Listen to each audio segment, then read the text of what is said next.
Olá gente, tudo bem? Mais um vídeo para o canal do Clube do Livro. E nesse vídeo vamos falar desse livro. A igreja apoiou Hitler? Ou seja, é interessante o que esse autor ele coloca. Ou seja, porque como Hitler conseguiu convencer tanto os católicos como protestantes, né? A Alemanha estava vivendo uma situação financeiramente ruim. Ou seja, a moeda alemã, ou seja, ela não valia nada ao ponto de os pais entregar, ou seja, o dinheiro para as crianças brincar. E aí veio Hitler, cancelou o Tratado de Versalhes, ou seja, porque na Primeira Guerra, como a Alemanha perdeu, ou seja, ela teve que pagar todos os prejuízos da guerra, né? E Hitler, quando ele se ascensou ao poder, ele começou a melhorar a economia da Alemanha. Outra coisa que quando a gente vê Hitler, né, que a gente pensa, não, Hitler era um monstro, né? Ou seja, Hitler não gostava de palavrão. Hitler não gostava de palavrão. Hitler, ou seja, ele tentou entrar, ou seja, na Academia de Artes e não deu certo. Ele tem um belo quadro que ele pintou, que eu vou deixar aí na descrição para você estar vendo, certo? E aquela coisa, como era costume até na Europa, ou seja, o pessoal não gostar dos judeus e tinha boatos, né? Tinha boatos. Ou seja, Hitler usou esses boatos para estar perseguindo os judeus. Exemplo, ou seja, Hitler chegava a falar assim, era boatos, não era fatos. Ou seja, tem crianças desaparecendo e os judeus eles perseguiram, ou seja, e sacrificaram essas crianças para servir como sacrifício. Não tinha prova, entendeu? E o povo acreditava.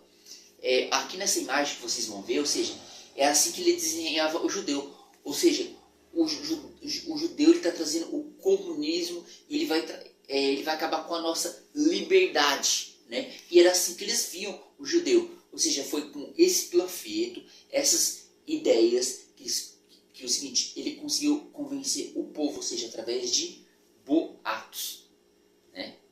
Ou seja, Hitler começou a ser um líder, ou seja, que até as pessoas colocavam os quadros de Jesus na parede, as pessoas começaram a tirar e começaram a colocar o que? Hitler. Porque eles começaram a ver Hitler como um bom, ou seja, um herói, ou seja, tentaram colocar ele até como salvador. Inclusive Hitler convenceu a tirar as cruzes e se substituir pela suástica, né? Porque a suástica ela trazia poder, boa sorte. E o seguinte, esse símbolo da suástica já era usado pela Índia. Só que a partir do momento que Hitler ele usou, ou seja, trouxe todo o negativo, né, durante a história, certo? E a gente vê aí, certo? Então Hitler, e outra coisa, Hitler tinha um bom argumento. Ele sabia convencer tanto as pessoas de direita como pessoas de esquerda. 95% da população apoiou Hitler, né? Até Hitler começar a perseguir essas pessoas, né? Ou seja, Hitler ele tinha um bom argumento. Por isso que é aquela questão, não dá certo misturar política com religião. Mesmo que o candidato for, ou seja, uma pessoa boa, a pessoa está fazendo algo bom para a gente. Sempre há um interesse. Esse livro, ele traz isso, né? Ou seja, o plano que Hitler faz. Eu achei bem interessante esse livro, ou seja, a gente vê, ou seja, mas a gente não pode ser tão extremista, pensar assim, os cristãos todos, ou seja, teve pessoas, ou seja, que ajudaram, teve católicos que ajudaram a esconder judeu, teve protestantes que ajudaram também. Só que tem deles que perseguem. E outra questão, como os judeus eram tratados? Como você pode ver nessa imagem aí, ou seja, os judeus eram tratados como um nariz enorme, como uma pessoa feia, certo? Então, ou seja, era assim que Hitler convenceu o povo a perseguir os judeus.